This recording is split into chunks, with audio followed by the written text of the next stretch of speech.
ધોરણ 10 ગણિત યુનિટ 8 જેનું નામ છે ત્રિકોણમિતિનો પરિચય.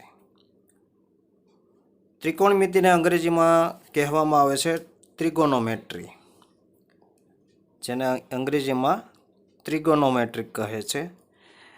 હવે ત્રિગોનોમેટ્રિક જે છે એ 3 ગ્રીક શબ્દોનો બનેલો છે. 3 ગ્રીક શબ્દોના સંયોજનથી ઇંગ્લિશમાં એને ત્રિગોનોમેટ્રિક કહેવામાં આવે છે અને આપણે ગુજરાતી ભાષામાં એને ત્રિકોણમિતિ કહેવામાં આવે છે. હવે આ 3 જે શબ્દોનો બનેલો છે એમાં ટ્રાય એટલે 3, ગોન એટલે બાજુ, અને મેટ્રોન એટલે ગ્રીક શબ્દ છે મેટ્રોન એટલે માપ. 3 બાજુઓના માપ. તમારી પાસે જ્યારે કાટકોણ ત્રિકોણ, ખાસ કરીને આ ત્રિકોણમિતિય પરિચય છે એ ટોટલી રીતે કાટકોણ ત્રિકોણ પર આધારિત છે. તો કાટકોણ ત્રિકોણ હોય તેમાંથી એક બાજુનું માપ જાણતા હો અને એક ખૂણાનું માપ જાણતા હો તો એની મદદથી બાકીની બાજુઓના માપ અથવા ખૂણાના માપ તમે મેળવી શકો છો. હવે આપણે એની ઉપયોગિતા જોઈએ તો ત્રિકોણમિતિની ઉપયોગિતા શું? તો કે દિલ્હી તમે ફરવા ગયા, ત્યાં કુતુબ મિનાર ખૂબ ઊંચો ટાવર છે. હવે તેમની ઊંચાઈ માપી હોય, સીધી ઊંચાઈ, તો એના માટે આ ત્રિકોણમિતિ ખૂબ ઉપયોગી છે. એટલે કે મિનારાની ઊંચાઈ માપવા માટે. પહાડ હોય તો પહાડમાં આપણે જે ચડતા હોઈએ એ તો ત્રાંસી ઊંચાઈ છે, પરંતુ પૃથ્વીથી સીધી ઊંચાઈ જો માપવી હોય કે પહાડ કેટલો ઊંચો છે, કેટલા મીટર ઊંચો છે, તે માપવા માટે આ ત્રિકોણમિતિનો ઉપયોગ કરવામાં આવે છે. નદીની પહોળાઈ, કેટલીક નદીઓ છે એ વહેતી નદીઓ હોય તો એવી નદીઓની પહોળાઈ, એવી નદીઓની ઊંડાઈ, અથવા તો નદીના સામે કાંઠે રહેલા મંદિરની ધજાની લંબાઈ માપી હોય અથવા શિખરની લંબાઈ માપી હોય તો તેના માટે આ ત્રિકોણમિતિય પરિચય ખૂબ ઉપયોગી છે. પછી દીવાદાંડી એટલે કે સમુદ્રના જ્યાં વળાંક આવતો હોય ત્યાં રાત્રિ દરમિયાન સ્ટીમરો હોય એ અથડાઈ ન જાય, કાંઠા સાથે કાપમાં ફસાઈ ન જાય એ માટે ત્યાં દીવાદાંડી રાખેલી હોય છે જે પ્રકાશિત હોય છે અને પ્રકાશના આધારે જે વહાણવટિયાઓ હોય એને ખ્યાલ આવે છે. એ માટે દીવાદાંડી જ્યાં જ્યાં વળાંક આવતા હોય દરિયા કિનારામાં, કાંઠા વિસ્તારની અંદર વળાંક આવતા હોય ત્યાં આ રીતનો દીવાદાંડી રાખવામાં આવે છે અને દીવાદાંડી પરથી દરિયામાં રહેલા બે વહાણો વચ્ચેનું અંતર માપવા માટે પણ આનો ઉપયોગ થાય છે. હવે ત્રિકોણમિતિય ગુણોત્તર. હવે ત્રિકોણમિતિય ગુણોત્તર છે એ ટોટલ આપણે ત્રિકોણમિતિ 6 પદ ઉપર હાલવાનું છે. આ 1, આ 2, આ 3, 4, 5 અને આ 6. 6 પદના આધારે આપણે આગળ ચર્ચા કરવાની છે. હવે ખરેખર ત્રિકોણમિતિય ગુણોત્તરની અંદર જે ખૂણા છે એ ખૂણાના આધારે માપ મેળવવાના હોય છે. તો ત્રિકોણમિતિય ગુણોત્તરમાં 6 જે છે એ કઈ રીતના હોય છે? તો કે એક છે સાઈન, અને આ થીટા એટલે ખૂણાનું માપ છે. ખૂણાનું માપ, થીટા એટલે ખૂણાનું માપ છે. હવે કોસેકન્ટ થીટા, પછી cosine theta, secant theta, tangent theta, cotangent theta. હવે આ બધાને આપણે ટૂંકા નામથી લખવા હોય તો કેવી રીતે? આ આખું નામ છે એનું ઓરિજિનલ નામ. પછી એટલું બધું દર વખતે વારાઘડી એટલું બધું લાંબુ લખવું ન પડે એટલા માટે ગણિતની અંદર પછી આવી રીતનું કરવામાં આવ્યું છે. સાઈન થીટા, પછી કોસેક થીટા, કોસ થીટા, આનું અડધું અહીંથી એટલું જ લેવાનું છે કોસ થીટા. જો અહીંયા એક એટલું જ લઈએ તો બંને સરખા થઈ જાય, એટલે આમાં સહેજ અમથું આગળ લીધું અહીંયા સુધી, એટલે કોસેક કર્યું. નહીંતર એટલા 3 અક્ષર લીધા હોત તો અહીંયા 3 અક્ષર સમાન જ થઈ જાત. સમાન ન થાય એ માટે અહીંયા થોડુંક આગળ સુધી લીધા અક્ષર સ્પેલિંગમાંથી. એટલે અહીંયા કોસ થીટા અને અહીંયા સેક થીટા, અહીંયા ટેન થીટા, ટેન થીટા અને થીટા બોલાય, થીટા, અને અહીંયા કોટ થીટા. થીટા વારંવાર હું બોલું છું, થીટા એટલે ખૂણાનું માપ, ખૂણાનું માપ. હવે આ કાટકોણ ત્રિકોણ અહીંયા દર્શાવવામાં આવ્યો છે. આ કાટકોણ ત્રિકોણના આધારે જે આપણે ત્રિકોણમિતીય ગુણોત્તરના જે સૂત્રો છે એ સૂત્ર કઈ રીતે આપણે વાપરવાના તે જોઈએ. તો આ કાટકોણ ત્રિકોણ છે. આ કાટકોણ ત્રિકોણમાં કોઈ પણ એક ખૂણાને, આની સિવાય કાટખૂણા સિવાયના બાકીના જે 2 ખૂણા છે એ 2 ખૂણામાંથી કોઈ પણ એક ખૂણાનું માપ જો તમને આપેલું હોય તો ઠીક છે, અત્યારે માપની જરૂર નથી. પણ એકને થીટા કહી દો, થીટાની નિશાની, થીટો એટલે આ ખૂણાનું માપ, આ થીટા એટલે આ ખૂણાનું માપ. હવે કેટલીક વાર એવું બનશે કે આ થીટા નહીં આપ્યો પણ એની જગ્યાએ આ ખૂણાનું નામ આપી દીધું છે એ. તો પહેલાં આપણે આને અનુસંધાને સૂત્ર લઈએ. તો જ્યારે આ ખૂણાનો ઉપયોગ કરવામાં આવે, આ ખૂણો, તો આ ખૂણામાં પહેલાં સમજી લો, આ ખૂણો તમે લીધો તો આ ખૂણાની બાજુની આ ખૂણાની પાસેની બાજુ કોણ થાય? તો કે પાસેની બાજુ આ થાય. અને સામેની બાજુ કોણ થાય? તો કે આ ખૂણો જે હોય એની સામેની બાજુ આ થાય, જો તમે આ ખૂણો લો તો. પણ જો તમે આ ખૂણો લો તો એની પાસેની બાજુ એટલે આ થાય અને એની સામેની બાજુ એટલે આ થાય. હવે તમે કયો ખૂણો કીધો છે એ પ્રમાણે સામેની બાજુ અને પાસેની બાજુ વપરાય. પછી આને તો આપણે કર્ણ કહીએ છીએ, લાંબી બાજુ એટલે કર્ણ. એટલે અહીંયા પાયથાગોરસના પ્રમેયનો ઉપયોગ પણ કરવામાં આવે છે. પાયથાગોરસનો પ્રમેય તમને ખ્યાલ છે કે AC નો વર્ગ કર્ણનો વર્ગ બરાબર 2 બાજુના વર્ગનો સરવાળો, એટલે કે AB square plus BC square. આ સૂત્રનો આપણે વારંવાર ઉપયોગ કરવાનો આવશે, એટલે આ સૂત્ર આપણને ખ્યાલ હોવો જરૂરી છે. મેન વસ્તુ કે આની જે ખૂણો વાપરો તે ખૂણાની પાસેની બાજુ એટલે આ કહેવાય અને આની સામેની બાજુ એટલે આ કહેવાય. જો તમે આ ખૂણો તમને કીધો હોય, આ ખૂણો, તો આ ખૂણાની પાસેની બાજુ આ થાય અને સામેની બાજુ આ થાય.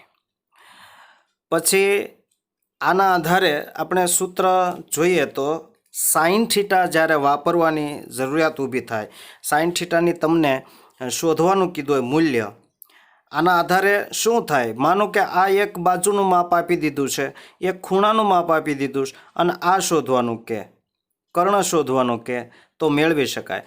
આ બાજુનું માપ આપ્યું છે, આ બાજુનું માપ આપ્યું છે, તો તમે આ ખૂણાનું મૂલ્ય મેળવી શકો. એટલે આના આધારે બાજુઓના માપ અને ખૂણાઓના માપ આપણે મેળવી શકીએ. એટલે ખૂબ ઉપયોગી છે. વ્યવહારિક રીતે પણ આ ચેપ્ટર છે એ ખૂબ ઉપયોગી છે. તો પહેલું સૂત્ર આપણે જોઈએ સાઇન થીટા. સાઇન થીટા માનો કે 45 આપ્યું હોત તો શું બોલે? તો આપણે એવું બોલે કે સાઇન 45 અંશ બરાબર સાબા એટલે સામેની બાજુ છેદમાં કર્ણ. આ બાજુનું માપ હોય તો એ લેવાનું અને સામેની બાજુનું માપ જે હોય એ અંશમાં મૂકવાનું, કર્ણનું માપ છેદમાં મૂકવાનું. એટલે કે સાઇન થીટા બરાબર સામેની બાજુ છેદમાં કર્ણ. હવે બીજું જે સૂત્ર છે કોસ થીટા. કોસ થીટા એટલે પાસેની બાજુ છેદમાં કર્ણ. આ આપણે અત્યારે આ થીટાને અનુલક્ષીને હું સૂત્ર બોલું છું. તો આની પાસેની બાજુ એટલે કે AB થાય અને કર્ણ એટલે AC થાય. આપણે આનું લખવું હોય તો આપણે આવું લખીએ કે આ થીટાનો ઉપયોગ કરશો તો સામેની બાજુ એટલે કોણ થાય? બીસી થાય. તો અહીંયા બીસી લખી શકાય. અને કર્ણ એટલે એસી થાય, એસી. ત્યાર પછી કોસ થીટા એટલે પાસેની બાજુ છેદમાં કર્ણ. હું આને અનુલક્ષીને સૂત્ર લઉં છું. તો કોસ થીટા એટલે એ બી, પાસેની બાજુ એટલે એ બી અને કર્ણ એટલે એસી. ટેન થીટા એટલે એનું સૂત્ર છે સામેની બાજુ છેદમાં પાસેની બાજુ. તો સામેની બાજુ કોણ છે? તો કે બીસી છે. એટલે અહીં લખીશું બીસીના છેદમાં પાસેની બાજુ એટલે એ બી. હવે તમને આ ખ્યાલ હોય તો તમે આટલું લખીને સીધું જ આ લખી શકો છો કે સાઇન થીટા બરાબર બીસીના છેદમાં એસી. આ આપણે મનમાં બોલવાનું, સાઇન થીટા બરાબર સામેની બાજુ છેદમાં કર્ણ. તો સામેની બાજુ છેદમાં કર્ણ એટલે એના નામ લખી નાખવાના. હવે કોસેક થીટા એ સાઇનનું વ્યસ્ત છે. હમણાં જ એના પાછળ સૂત્ર હું લેવાનો છું. તો સાઇન થીટા એ કોસેકનું વ્યસ્ત છે, સાઇનનું વ્યસ્ત કોસેક થીટા છે. વ્યસ્ત એટલે ઊંધું, ઉલટું. તો અહીંયા જે મૂલ્ય છે, આ સૂત્ર છે એનું ઉલટું આ ત્રણેય સૂત્ર છે એ આ ત્રણેયના વ્યસ્ત છે. સાઇન થીટાનું જે છે સૂત્ર સામેની બાજુ છેદમાં કર્ણ. તો કર્ણ ઉપર લખવાનો અને સામેની બાજુ નીચે લખવાનો. કર્ણના છેદમાં સામેની બાજુ. તો કર્ણ કોણ? તો કે એસી બરાબર એસીના છેદમાં સામેની બાજુ કોણ? તો કે બીસી. હવે કોસ થીટાનું વ્યસ્ત થાય સેક થીટા. સેક થીટા એટલે આનું ઊંધું બોલવાનું.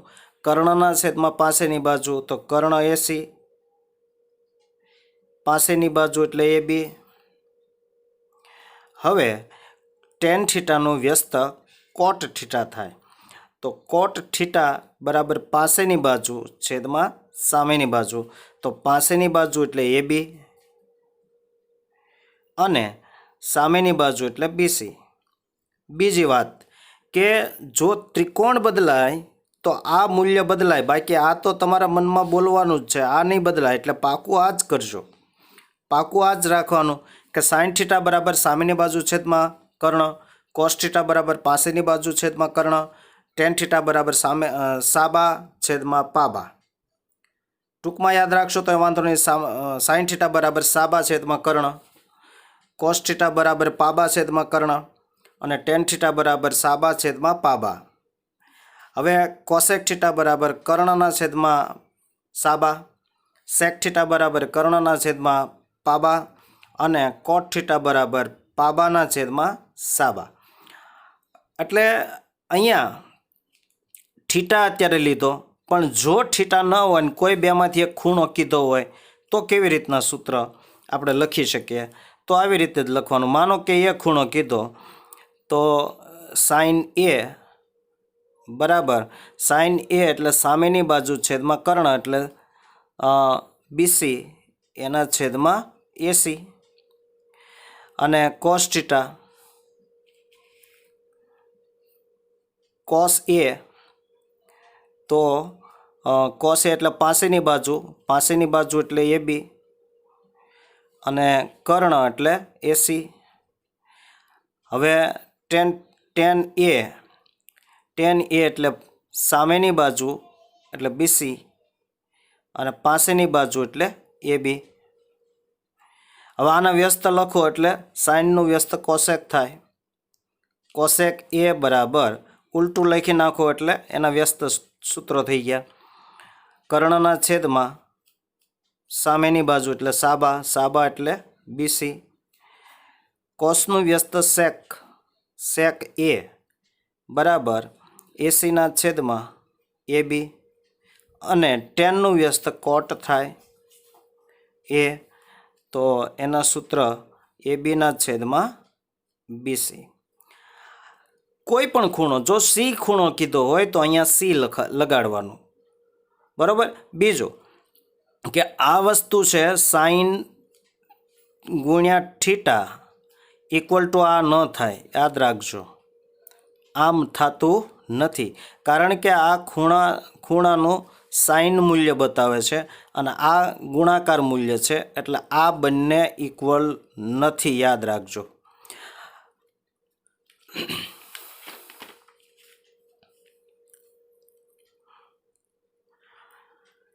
હવે આગળના સૂત્ર જોઈએ તો હમણાં જ વાત કરી હતી એમ ત્રિકોણમિતીય ગુણોત્તરના વ્યસ્ત પ્રમાણના સૂત્રો. વ્યસ્ત પ્રમાણ સૂત્ર એટલે સાઇન હોય, સાઇન થીટા લખેલું હોય તો તમે ત્યાં 1/cosec થીટા લખી શકો. આનું મૂલ્ય આ 1/cosec થીટા જ્યાં હોય ત્યાં તમે સાઇન થીટા લખી શકો છો, અને સાઇન થીટા જ્યાં હોય ત્યાં તમે 1/cosec થીટા પણ લખી શકો છો. એટલે આ બંનેને કહેવાય એકબીજાના વ્યસ્ત પ્રમાણમાં. આ ત્રિકોણમિતીય ગુણોત્તરના વ્યસ્ત પ્રમાણ સૂત્રો કહેવાય. તો સાઇન થીટાનું વ્યસ્ત પ્રમાણ સૂત્ર શું થાય? 1/cosec theta. કોસ થીટાનું વ્યસ્ત પ્રમાણ સૂત્ર શું થાય? તો કે 1/sec થીટા. અને ટેન થીટા માટે બે સૂત્રો છે, યાદ રાખજો. ટેન થીટા એટલે 1/cot થીટા થાય, અને આના બરાબરે આ થાય અને આના બરાબરે આ થાય. જો આમ સીધું ટેન થીટા બરાબર સાઇન થીટાના છેદમાં કોસ થીટા પણ થાય. હવે આનાથી ઉલટું લઈએ તો કોસેક થીટા હોય ત્યાં તમે 1/sin થીટા લખી શકો. સેક થીટા જ્યાં હોય ત્યાં 1/cos થીટા લખી શકો, અને કોટ થીટા હોય ત્યાં તમે 1/tan થીટા લખી શકો, અથવા કોસ થીટાના છેદમાં સાઇન થીટા. એટલે કે આનું ઊંધું લખવાનું, વ્યસ્ત લખવાનું. તો આ જે સૂત્ર 6 થયા, આ 6 સૂત્ર છે એ ત્રિકોણમિતીય ગુણોત્તરના વ્યસ્ત પ્રમાણના સૂત્રો છે. બીજું કે વિદ્યાર્થીઓ, આ ચેપ્ટરનો મુખ્ય ઉપયોગી ધોરણ 11 અને 12માના ગણિતની અંદર ખૂબ જ ઉપયોગી છે. તો જેટલા જ વધારે આ સૂત્ર તૈયાર કરશો એટલા જ તમને આ ચેપ્ટર વધુ સરળ લાગશે. સૂત્ર વગર અહીંયા આ ચેપ્ટરની અંદર કશું નહીં કરી શકો. હવે બે ત્રિકોણમિતીય ગુણોત્તરનો ગુણાકાર કરીએ તો શું આવે? દાખલા તરીકે અહીં છે તો આ વ્યસ્ત પ્રમાણના સૂત્ર છે કે સાઇન થીટા બરાબર 1/cosec થીટા. હવે આને તમે આની સાથે ગુણી નાખો. હું અહીંયા જ ગુણી દઉં તો સાઇન થીટા આ છેદમાં છે એટલે સામે અંશમાં જાય, તો કોસેક થીટા બરાબર 1 થઈ જાય. આ મૂલ્ય જો તમને યાદ હોય તો તમે કદાચ આ સૂત્ર ભૂલી ગયા હો તો તમે સીધું સૂત્ર બનાવી શકો. પણ વ્યસ્તોના યાદ એટલું રાખવાનું કે ત્રિકોણમિતીય ગુણોત્તરના વ્યસ્તનો ગુણાકાર 1 થાય. 1 વ્યસ્તોનો ગુણાકાર 1 થાય. સાઇનનું વ્યસ્ત કોણ? કોસેક. તો સાઇન અને કોસેકનો ગુણાકાર કરો તો 1 થાય. કોસનું વ્યસ્ત કોણ? સેક. તો કોસ થીટા અને સેક થીટાના ગુણાકાર કરો તો એનું મૂલ્ય 1 થાય. ટેન થીટા એનું વ્યસ્ત કોણ? તો કે કોટ થીટા. તો ટેન થીટા અને કોટ થીટાનું વ્યસ્ત કરો તો 1 થાય. અથવા તો તમે આને આવી રીતે પણ લખી શકો, સાઇન થીટા છેદમાં કોસ થીટા ગુણ્યા કોટનું વ્યસ્ત એટલે આનું ઉલટું થાય. કોસ થીટાના છેદમાં સાઇન થીટા બે બધા ઉડી જાય એટલે 1 આવી જાય, એટલે એનું મૂલ્ય 1 થાય. હવે કોસેક આમ લખો કે આમ લખો, મૂંદળા તમારે 4 સૂત્ર યાદ રાખવાના છે. પછી આ તો અહીંયા લખો કે અહીંયા લખો, બે એક જ છે. Cos theta cosec theta into sine theta બરાબર 1, sec theta into cos theta બરાબર 1, cot theta into tan theta બરાબર 1. તો આ બાકીના આ 3 સૂત્ર થઈ ગયા. 6 સૂત્ર આગળ આવ્યા, 6 સૂત્ર અહીંયા, 3 સૂત્ર અહીંયા, 4 સૂત્ર અહીંયા, સોરી. હવે કેટલીક વાર એવું બનશે કે એક ખૂણાનું માપ આપેલું હશે ને બીજા ખૂણાનું માપ તમારે જરૂર પડશે, ત્યારે શું કરવું? તો એ સમયે આપણે કોટિકોણને યાદ કરવાનો કે કોટિકોણના ત્રિકોણમિતીય ગુણોત્તરના સૂત્રો. કોટિકોણના ત્રિકોણમિતીય ગુણોત્તરના સૂત્ર. તો પહેલાં તો વ્યાખ્યા આપણે જાણી લઈએ કે કોટિકોણ કહેવો કોને. તો કોટિકોણ એને કહેવાય કે કાટકોણ ત્રિકોણ હોય અને એ કાટકોણ ત્રિકોણમાં કાટખૂણાથી બાકીના જે બે ખૂણાઓ છે, કારણ કે કાટખૂણો એટલે 90 અંશનો ખૂણો, તો ત્રિકોણના 3 ખૂણાનો સરવાળો 180 થાય. એમાંથી 90 અંશ તો આમાં વયા ગયા. હવે બાકી કોણ રહ્યા? 90. તો આ બંને ખૂણાઓનો સરવાળો 90 થાય. હવે એમાંથી એકનો તમને ખૂણાનું માપ 30 આપ્યું, તો બીજા ખૂણાનું માપ કેટલું થાય એ જાણવા માટે થઈને આપણે કોટિકોણનો ઉપયોગ કરવો પડે. તો જો બે ખૂણાઓના માપનો સરવાળો 90 અંશ થતો હોય તો તે બંને ખૂણાઓને એકબીજાના કોટિકોણ કહે છે. હવે આ 30નો આપ્યો હોય તો તમારે સૂત્ર મૂકવાનું. આ 30નો આપ્યો, આ ખૂણો 30નો આપ્યો હોય, દાખલા તરીકે આ થીટા બરાબર 30 આપ્યો હોય, તો તમારે આ ખૂણાને જાણવું છે તો શું કરશો? 90 - 30 એટલે આ મળે, તો એને કોટિકોણ કહેવાય. પણ અને જ્યારે સૂત્ર લગાડો સાઇન થીટા કોસ થીટા ત્રિકોણમિતીય ગુણોત્તર જ્યારે એને લાગે ત્યારે એનું શું પરિવર્તન થાય છે એ ખાસ આપણે જાણવાનું છે. તો આ ખૂણો સી તમારે શોધવો હોય તો શું કરો? તો કે 90 માઇનસ આપેલો ખૂણો અહીંયા જે હોય તે બાદ કરવાનો, ખૂણો એ. અને જો આ મેળવવો હોય ને આ આપ્યો હોય તો શું કરો? તો કે ખૂણો સી બરાબર 90 - ખૂણો એ. હવે આને આપણે સૂત્રમાં લાગુ પાડીએ તો કોટિકોણના સૂત્રો, ત્રિકોણમિતીય ગુણોત્તર માટેના કોટિકોણના સૂત્ર થોડુંક અહીંયા બીજા સૂત્ર કરતાં અલગ પડે છે. સામે તો શું હતું? સાઇન ને કોસેક હતું, કોસ અને સેક હતું, કોટ અને ટેન હતું. પણ અહીં જો અહીં થોડુંક અલગ પડે છે. આ સાઇન 90 - થીટા અથવા જે આપેલો હોય ખૂણો એ આપ્યો હોય તો એ, બી આપ્યો હોય બી, સી આપ્યો હોય સી, જે આપ્યો હોય તે અહીંયા લખવાનું.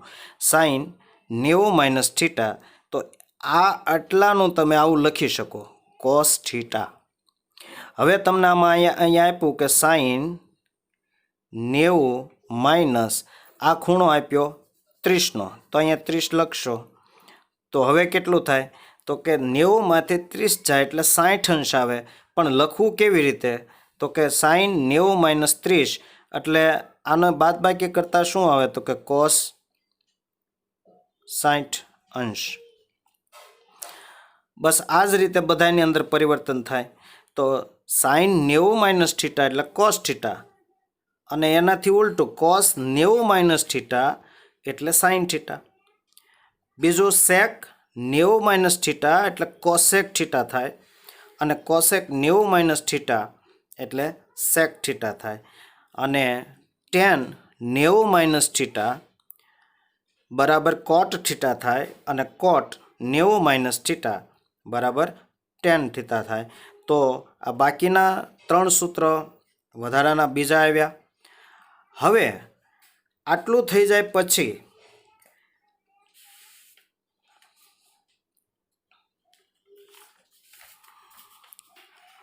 આપણે બાકીના જે સૂત્રો જાણવાના છે, અને તે છે ત્રિકોણમિતિના મૂળભૂત નિત્યસમો. ખૂબ અગત્યના છે. પહેલાં જે મેન જરૂરિયાત છે, કેટલીક વાર આ સૂત્ર આપણે વારંવાર વાપરવાના આવશે.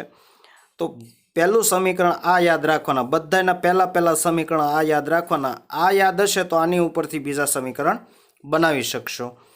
હવે સાઇન સ્ક્વેર થીટા વત્તા કોસ સ્ક્વેર થીટા બરાબર 1 ક્યારે 1 થાય આ જાણવું જરૂરી છે. એક મૂલ્ય ક્યારે થાય? તો કે આ બંને જગ્યાએ થીટા સમાન હોય તો તમે 1 લખી શકો. દાખલા તરીકે આવી રીતે સાઇન સ્ક્વેર 45 અંશ વત્તા કોસ સ્ક્વેર 45 અંશ. આવું હોય તો તમે આની વેલ્યુ 1 થાય, પરંતુ આવું હોય તો 1 થાય નહીં. કે સાઇન સ્ક્વેર 30 અંશ અને વત્તા કોસ સ્ક્વેર 45 અંશ, તો આને 1 વેલ્યુ થાય નહીં. તો બધા માટે 1 ક્યારે થાય? તો કે ખૂણો છે આ રીતનું હોય. પહેલું સૂત્ર તમારે યાદ રાખવાનું, સાઇન સ્ક્વેર થીટા વત્તા cos square theta is equal to 1. હવે આની ઉપરથી આપણે જે બીજું સૂત્ર મેળવવાનું છે તે, હવે આમાંથી 1ને આ બાજુ લઈ જાઓ તો શું થાય? તો સાઇન સ્ક્વેર થીટા બરાબર આને આ બાજુ લઈ જાઓ તો આ માઇનસ થાય પ્લસ છે એટલે 1 માઇનસ કોસ સ્ક્વેર થીટા. હવે કોસને આ બાજુ રહેવા દો અને સાઇનને આ બાજુ લઈ જાઓ તો ત્રીજું સૂત્ર આવું થાય કોસ સ્ક્વેર થીટા બરાબર 1 માઇનસ સાઇન સ્ક્વેર થીટા. તો આ ત્રણ સૂત્ર આવ્યા, આ એક, આ બે અને આ ત્રણ. હવે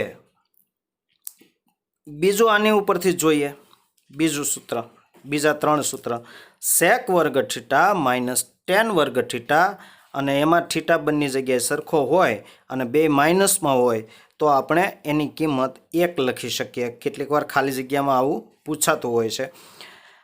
હવે આની ઉપરથી બીજા બે સૂત્ર કેવી રીતે? હવે આ 10 ને આ બાજુ લઈ જાઓ તો આવું થાય સેક વર્ગ થીટા બરાબર 1 પ્લસ ટેન સ્ક્વેર થીટા. એટલે આ એક સૂત્ર થયું. બને ત્યાં સુધી યાદ ડાયરેક્ટ રાખવું, સેક વર્ગ theta is equal to 1 plus ten square theta. પરીક્ષાની અંદર દાખલો ગણતી વખતે આવું વારાઘડીએ તો લખવું શક્ય નથી, કારણ કે સમયની મર્યાદા હોય છે. હવે ટેન સ્ક્વેરનો આપણે સૂત્ર લખીએ તો ટેન સ્ક્વેર થીટા બરાબર, હવે આને આ બાજુ લઈ જાઓ તો આ પ્લસ થાય અને એકને આ બાજુ લઈ જાઓ એટલે માઇનસ થાય અહીંયા.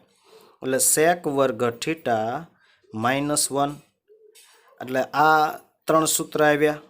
હવે આના ત્રણ સૂત્ર બનાવીએ. કોટ વર્ગ થીટા માઇનસ કોસેક વર્ગ થીટા ઇઝ ઇક્વલ ટુ 1.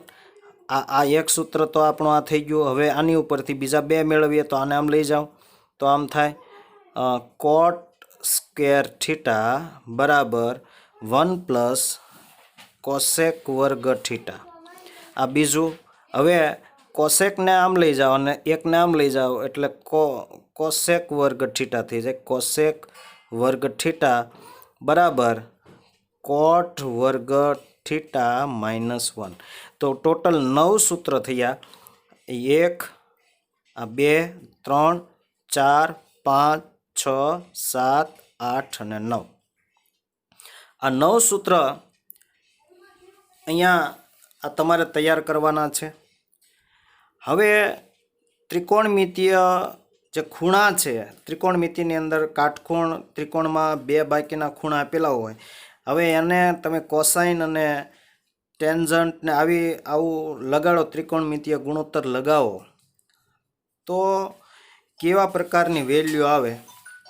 હવે એને એ કોષ્ટક જે છે એ કોષ્ટક તમારે યાદ રાખવાનું છે. થોડુંક એવું લાગશે કે નહીં યાદ રહે, પરંતુ વારંવાર તમે ઉપયોગ કરશો અને થોડુંક પ્રેક્ટિસ કરશો એટલે યાદ રહી જશે. તો અહીંયા કોષ્ટક બનાવવાનું છે. ખૂબ સહેલું છે, કદાચ ભૂલી જાઓ તો તમે સરળતાથી ખૂબ ઝડપથી તૈયાર કરી શકશો. પહેલું ખૂણાઓ. હવે ખૂણાઓની અંદર આપણે આ જે ગુણોત્તરો છે એ લખીએ તો સાઇન, કોસ, ટેન,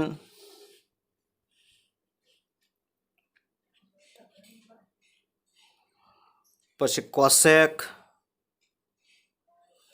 સેક અને કોટ.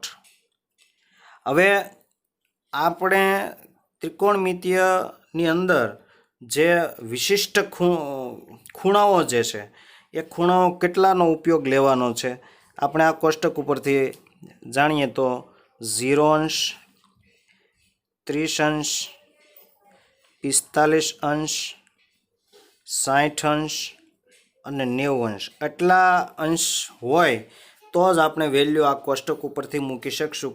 પરંતુ જો તમને 32 અંશ આપ્યો હોય તો ન મૂકીએ કે આ કોષ્ટકમાંથી એટલા ખૂણાની કિંમતો જ આપણે મૂકી શકશું.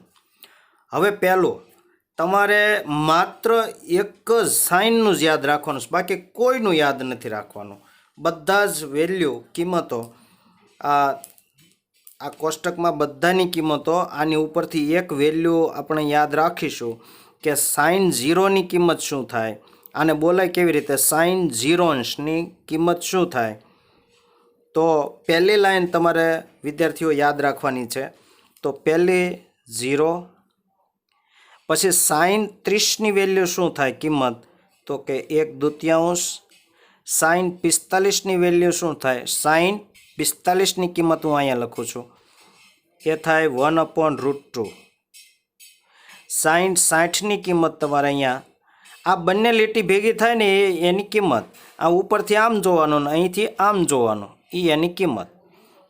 તો સાઈન 60ની કિંમત થાય √3/2.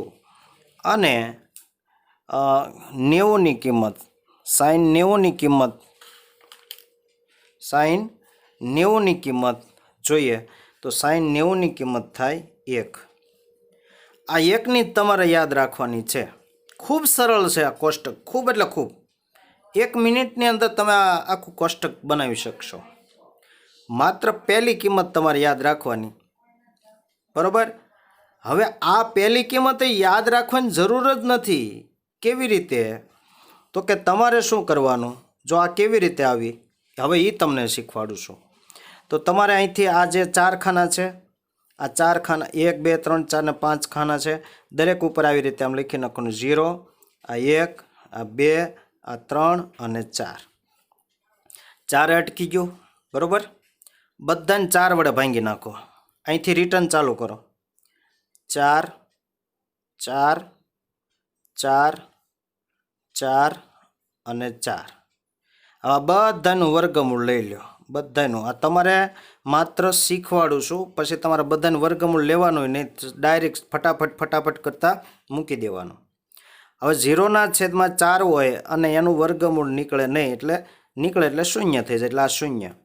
હવે 1/2નું વર્ગમૂળ શું થાય? એટલે 1/4 છે, આખાનું વર્ગમૂળ મેં બધાનું લીધું.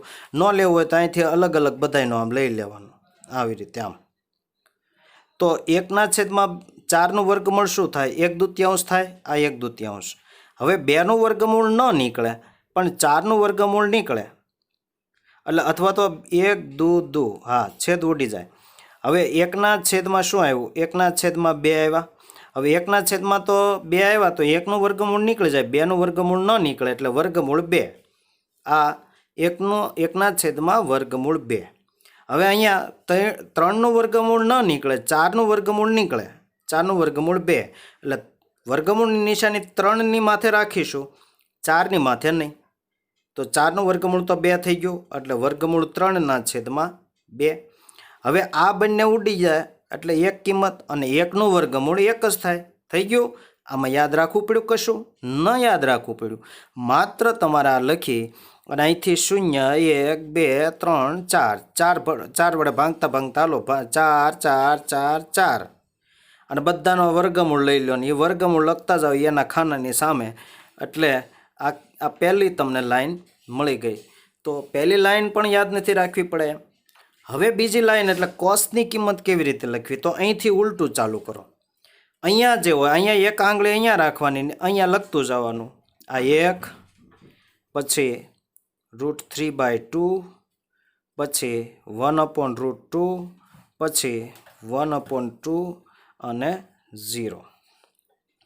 હવે આટલું થઈ ગયું. હવે સાઈન અને કોસ, તો આની કિંમત તો તમે જાણો છો. સાઈન અને કોસ એટલે હવે તો તમે પરિચિત છો કે સાઈન અપોન કોસ થાય, સાઈન થીટાના છેદમાં કોસ થીટા. તો આ સાઈનની કિંમત અને એના છેદમાં કોસની કિંમત, તો આ અંશમાં આવશે ને આ છેદમાં આવશે, આ અંશમાં ને આ છેદમાં, અંશમાં ના છેદમાં, અંશમાં છેદમાં, અંશમાં છેદમાં. એમાં જો બંનેના છેદ સમાન હોય તો એ ઉડી જવાના છે. તો આ અંશમાં અને આ છેદમાં, આ અંશમાં અને આ છેદમાં, એટલે કે 0/1 આવશે, અને 0/1 આવે તો એની વેલ્યુ 1 થાય. હવે આ જો આ અંશનો છેદ અને આ છેદનો છેદ, અંશનો છેદ અને છેદનો છેદ સમાન હોય તો ઉડી જાય. તો આ અંશ અને આ છેદ, આ અંશ અને આ છેદ, આ અંશ અને આ છેદ, તો આવું આવે 1/√3. હવે એ જ રીતે આ છેદ છે, આ અંશનો છેદ છે ને આ છેદનો છેદ છે, તો આ બંને સમાન છે એટલે ઉડી ગયા. તો 1/1 આવે, તો 1/1 એટલે 1 જ થાય. હવે એ જ રીતે અહીંયા અંશનો છેદ 2 છે અને છેદનો છેદ 2 છે તો આ બે સમાન એટલે એ ઉડી જશે. તો વર્ગમૂળ 3ના છેદમાં 1 આવે, પણ વર્ગમૂળ 3ના છેદમાં 1ની કિંમત મૂકવાની જરૂર નથી. તો વર્ગમૂળ 3 આવ્યા. અને હવે 1ના છેદમાં 0, 1ના છેદમાં 0 હોય એટલે એ અવ્યાખ્યાયિત પદ કહેવાય, એટલે ઇન્ફિનિટિવ, જેને ઇંગ્લિશમાં ઇન્ફિનિટિવ કહેવાય. હવે કોસેક આવ્યા, ટેન પછી કોસેક. કોસેક એટલે કોનું વ્યસ્ત? સાઇનનું વ્યસ્ત. કોસેક એટલે સાઇનનું વ્યસ્ત. તો સાઇનમાં જેટલી કિંમત હોય, વ્યસ્ત એટલે આને છેદમાં મૂકવાની.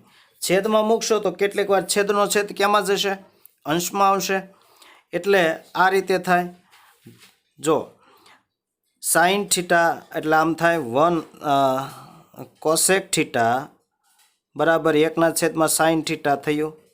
હવે સાઇન થીટા એટલે આ છેદમાં આ બધી કિંમતો છેદમાં મૂકવાની. છેદનો છેદ ક્યાં જાય? અંશમાં જાય. તો હવે આ કિંમતો કેવી રીતે કોસેકની મેળવશું? તો 1ના છેદમાં 0 આવ્યો, 1ના છેદમાં 0 આવ્યો એટલે ઇન્ફિનિટિવ થઈ જાય. 1ના છેદમાં 0 એટલે ઇન્ફિનિટિવ, પણ 0ના છેદમાં 1 હોય તો એ કિંમત 1 થાય. તો 1ના છેદમાં 0 એટલે અવ્યાખ્યાયિત ઇન્ફિનિટિવ. હવે 1ના છેદમાં 1/2 પાછું. 1ના છેદમાં જો આ રીતે 1ના છેદમાં 1/2, તો છેદનો છેદ ક્યાં જાય? અંશમાં જાય એટલે 2 આવે. તો અહીંયા 2 લખીશું. હવે એ જ રીતે આ √2 છેદમાં છે એટલે ક્યાં જશે? અંશમાં જશે. આ વર્ગમૂળ 3 નીચે રહેશે ને 2 ઉપર જશે એટલે 2√3. અને અહીંયા 1 થશે, 1ના છેદમાં 0 એટલે 1. હવે સેક કોનું વ્યસ્ત? સેક કોસનું વ્યસ્ત. જેમ અહીંયા કોસેક સાઇનનું વ્યસ્ત હતું, આ 2 લખી, એવી જ રીતે હવે તમારે કદાચ ન લખવું હોય તો આનું ઉલટું લખી નાખો તોય ચાલશે. આનું ઉલટું લખી નાખો, અહીંથી ચાલુ કરો તોય ચાલશે. અને આનું વ્યસ્ત લખો તોય આવશે. આનું વ્યસ્ત લખશો, કોસનું વ્યસ્ત સેક થાય. એનું વ્યસ્ત લખશો તોય આવી જશે. અને કોસેક કેમ અહીંયા સાઇનની કિંમત હતી અને એને ઉલટેથી લખવાનું ચાલુ કર્યું એટલે કિંમત કોસની મળી. તો સાઇનનું વ્યસ્ત કોસેક છે અને કોસનું વ્યસ્ત સેક છે.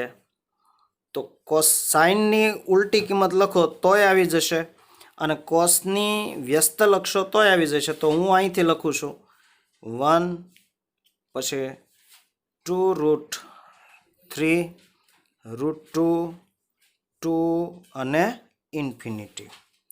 હવે કોટ કોનું વ્યસ્ત? 10નું. તો 10ની અહીંથી કિંમત ચાલુ કરો અને અહીંયા લખતા જાઓ. તો આલ્ફા √3 1 અને 1/√3 અને 1. તો આટલું સરળ છે. માત્ર તમારે પ્રેક્ટિસની જરૂર છે. આ મેં તમને જે ટેકનિક શીખવાડી, આ ટેકનિકનો ઉપયોગ કરી અને તમે 3 થી 4 વાર પ્રેક્ટિસ કરશો, 4 થી 5 વાર તમે પ્રેક્ટિસ કરશો એટલે આ કોષ્ટક તમે જાતે તૈયાર કરતા શીખી જશો. કદાચ તમને પરીક્ષાની અંદર કોઈ કિંમત ભૂલાઈ ગયો, હવે ક્યારે ઉપયોગ કેવી રીતે કરો તમને એમ પૂછવામાં આવશે કે tan45. હવે tan45ની કિંમત શું થાય યાદ ન હોય તો શું કરવાનું? આવું કોષ્ટક બનાવી નાખ્યું, બનાવીને સીધું જોઈ લેવાનું કે આ 10નું ખાનું આ, તો 10નું ખાનું આ છે તો એમાં 45 અહીંયા આવ્યું, આ 45, તો કઈ કિંમત આવી? 1. તો tan45ની કિંમત 1 થાય. હવે તમને એમ કહેવામાં આવ્યું કે cos 30, તો કોસનું ખાનું આ અને 30° ખૂણો અહીંયા આ 30નો, તો શું થાય? √3/2. તો આ રીતે આ કોષ્ટકનું વારંવાર વાગોળશો, લખીને પાકું કરશો. કેવી રીતે બનાવવું? તો ખૂબ ઝડપથી 1.5 મિનિટની અંદર તમે આ કોષ્ટકને તૈયાર કરી શકશો.